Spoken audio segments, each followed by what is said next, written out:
Hello everyone. We're going to be doing another shirt tonight. This one is going to be 100% polyester. We're going to do a sublimation print on it. Now when you do these, because they're together, you want to put butcher paper in between, because if not, this is going to go through and then it's going to be on the inside and through the back, and you don't want to do that. But as you see, I cut a piece of butcher paper. It's already in here. I already lint rolled it, which you definitely want to make sure you lint roll. That way when you put your sublimation sheet on here, everything, there's no lint, no anything. This is the image we'll be putting on there. Now when you print these out, you want to cut the edges, because sometimes the ink will get around the edges. So just so you don't get any of that on there, you want to make sure you just trim around it.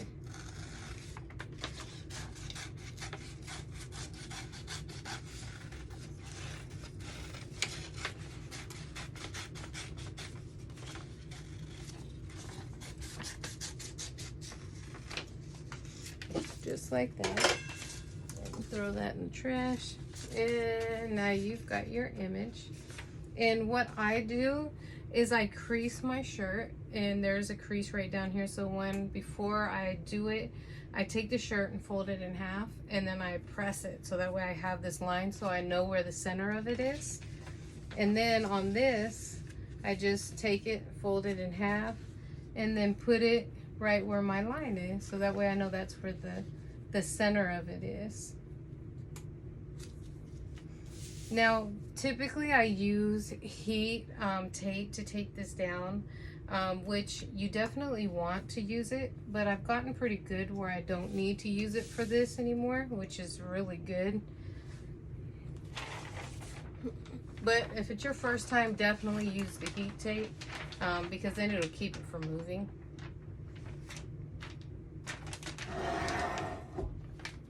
Okay, one of the tricks of when you're not using the tape is make sure you go down slowly, so that way it's there and it doesn't move. And you're gonna do that for 60 seconds, 400 degrees for 60 seconds. Now remember, all this is butcher paper. When you're doing sublimation, you want to use butcher paper, and you're gonna put it on the top and in the middle, so that way none of the ink stains anything. And then you definitely want to use the heat tape, because you can't just use any tape on there. And even when I tape this to my heat press, I use the heat tape as well, which I typically always put the butcher paper around my heat press. That way, if there's times where I forget and I'm like in a hurry and I'm trying to hurry up, which I've done before, I don't mess up my heat press. My heat press is always covered, and then that way it stays good. Let's see how this turned out.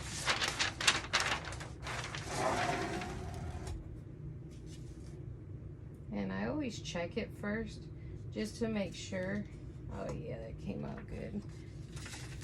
Make sure it came out.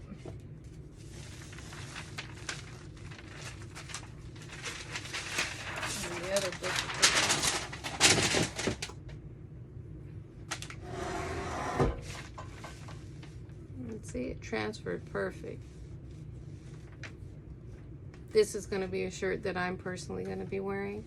I figured I would make me a couple shirts tonight, and I get tired of going to the store and then I can't find anything I like. So now I just design my own shirts and wear what I want. But that came out good, and you see, it didn't take too long. I could have pressed it a little bit longer and it would have came out a little bit more. I think I didn't change the tension enough. But as you see, like here, it's really dark, and right here, it's a little bit lighter.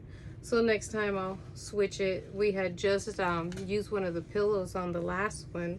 So this one, I didn't press it tight enough, but it came out pretty good considering. Not bad.